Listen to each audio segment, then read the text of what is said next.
Om Shanti Krishna. Hello. എന്നാലും അതല്ലല്ലോ, എവിടെയോ വെച്ച കണ്ട പരിചയമുണ്ട്.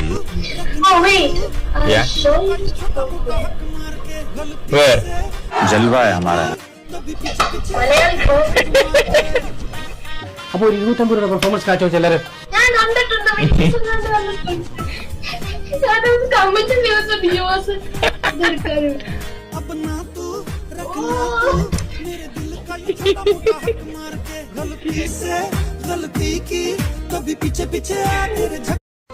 அந்த பேர்ல ஒரு கெத்து இருக்கு, அது எல்லாருக்கும் தெரியும்.